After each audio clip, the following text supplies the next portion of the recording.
Jangankan kita, Pak. Nabi Shallallahu Alaihi Wasallam saja suatu ketika dalam sholat zuhur beliau pernah melaksanakan 5 rakaat. Bahkan juga di dalam sholat yang 4 rakaat beliau ternyata di tasyahud awal sudah salah. Jadi dikisahkan dalam beberapa hadis Nabi Shallallahu Alaihi Wasallam. Nah, inilah keadaan yang disebut dengan bahasa kitanya adalah lupa atau juga lalai, atau disebut juga dengan sahwi. Nah, sahwi itu sama dengan nisyan, nasya yansa itu artinya lupa. Kemudian dalam bahasa lain disebut juga dengan ghaflah, sesuatu yang terlupa atau juga orang tidak ingat akan sesuatu. Nah, dalam sebuah hadis Nabi Shallallahu Alaihi Wasallam disebutkan idza syakka ahadukum fi sholatihi falam yadri kam shalla thalathan aw arba'. Ketika seseorang itu ragu ya dalam sholatnya, dia terlupa kira-kira ini 3 atau 4. Ini kadang kita memang khusyuk itu sesuatu yang penting, atau juga tumaninah itu ada dikatakan oleh para ulama adalah bagian daripada rukun sholat. Khusyuk juga demikian.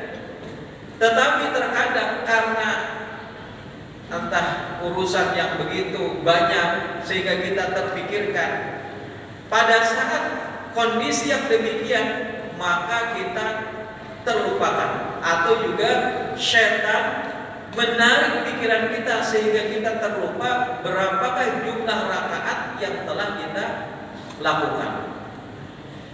Dalam sebuah hadis Nabi Shallallahu Alaihi Wasallam ini disebutkan, apabila kalian ragu, salah seorang di antara kalian ragu di dalam sholatnya dan dia tidak mengetahui kira-kira ini 3 atau 4, falyatrah syakka wal yabna ala ma istayqana, maka hendaklah dia ambil yang dia yakini dan dia buang yang dia meragukannya.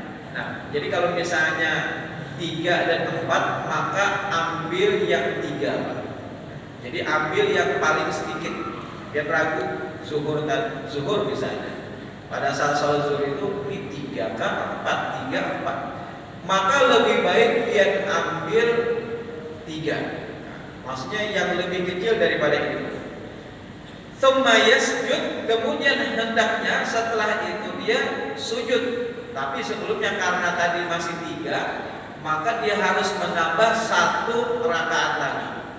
Qabla ayyusallim, sebelum dia salam. Fa in kana shalla khamsan, apabila ternyata dia salatnya 5 rakaat, syafa'na lahu salatahu wa in kana shalla itmaman bi arba' kanata tarqiman bisyaitan, maka sujudlah supaya dengan itu menggenapkan salatnya. Lalu jika ternyata salatnya memang sudah 4 rakaat, maka sujudnya itu adalah sebagai penghinaan bagi syaitan yang telah melupakannya. Jadi itu sebagai penghinaan bagi syaitan pada saat kita melakukan sujud sahwi. Kita mengakui itu adalah karena kelemahan kita sebagai manusia. Kelemahan kita sebagai manusia, dan itu kata Rasul akan dapat sebagai penghinaan bagi syaitan yang telah melupakan kita pada saat itu. Hadis riwayat Imam Muslim. Kemudian di dalam hadis Nabi Shallallahu Alaihi Wasallam yang lain disebutkan, anna Rasulullah Shallallahu Alaihi Wasallam salat zuhur khamsa. Suatu ketika Nabi pernah salat zuhur 5 rakaat sampai 5 rakaat. Faqila lahu azida fi shalah, wahai Rasul, kata para sahabat setelah tuntung. Jadi boleh yang namanya sujud sahwi itu dilakukan setelah salam. Kalau kita ingat maka boleh dilakukan sebelum salam. Nah, ini Nabi suatu ketika pada saat itu setelah selesai dari sholat beliau bersama para sahabat, dan beliau melaksanakan sholat zuhur pada saat itu 5 rakaat.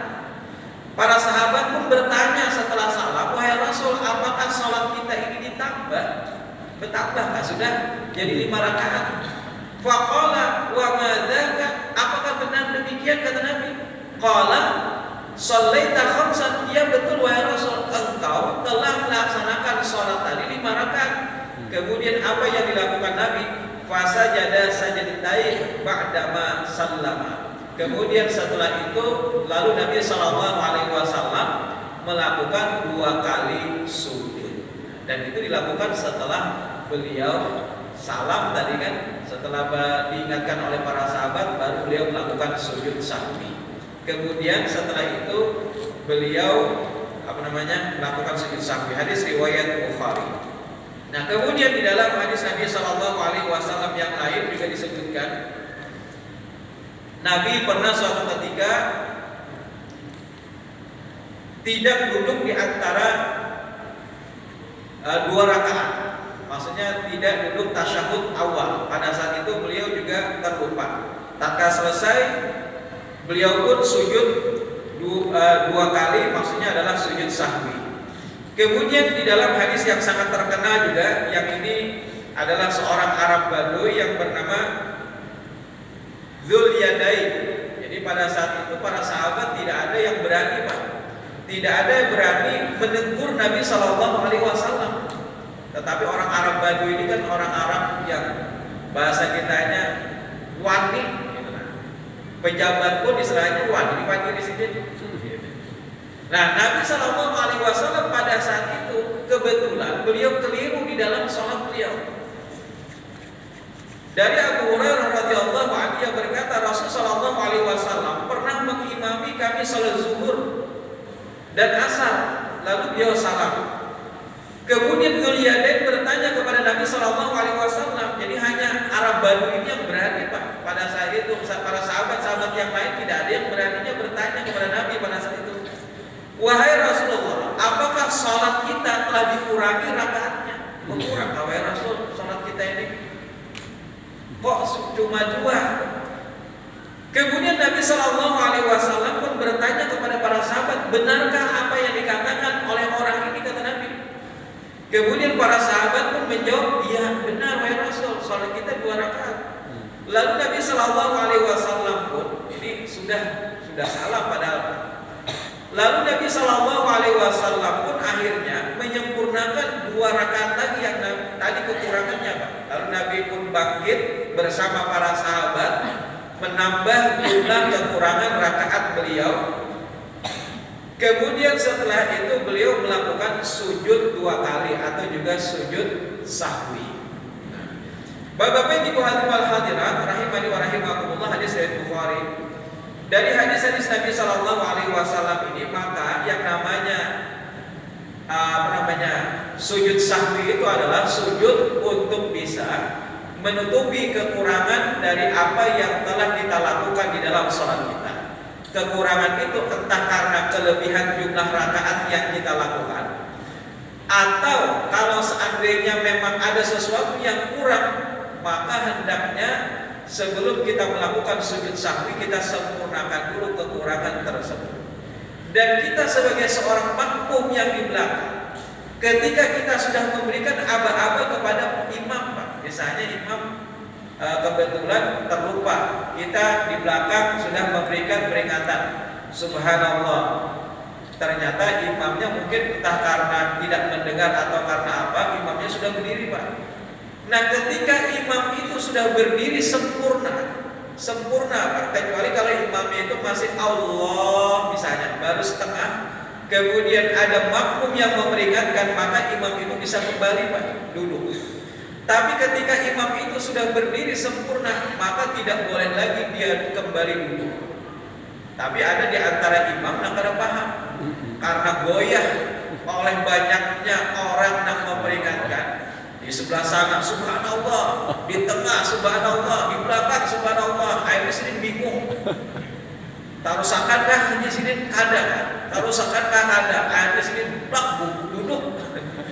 Tadi lapak sini duduk karena tadi ragu-ragu.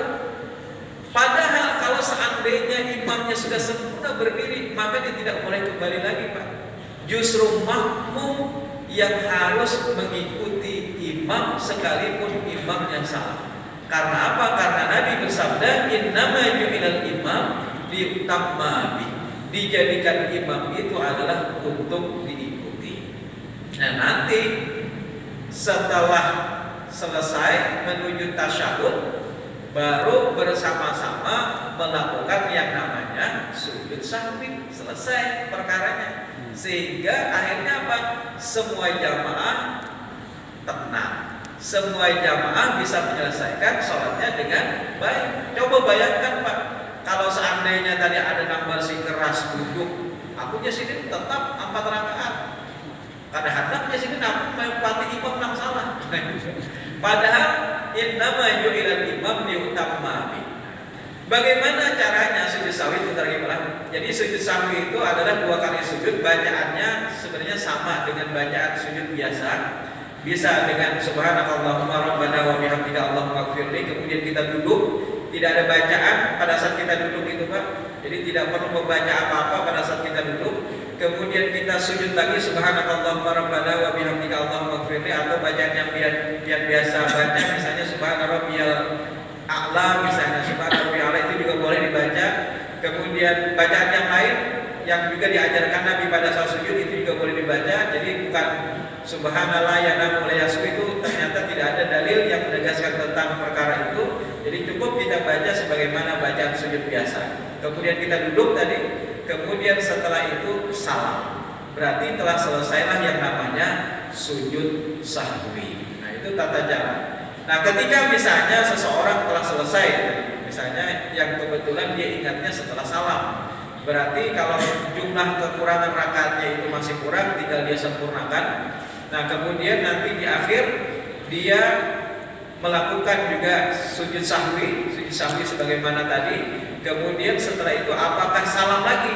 Ya bisa dengan salam lagi sebagaimana yang dilakukan oleh Nabi Shallallahu Alaihi Wasallam. Jadi yang mengakhiri salat itu adalah salam. Berarti ketika seseorang melakukan sujud sahwi, maka bisa saja dia mengakhirinya juga dengan salam. Demikian yang bisa saya sampaikan pada kesempatan di malam hari ini. Mudah-mudahan tentunya kita berharap kita senantiasa khusyuk di dalam sholat yang kita lakukan. Tetapi mungkin suatu ketika kita pernah terlupa, supaya hal ini bisa kita tutupi dengan menyempurnakannya adalah dengan melakukan yang namanya sujud sahwi.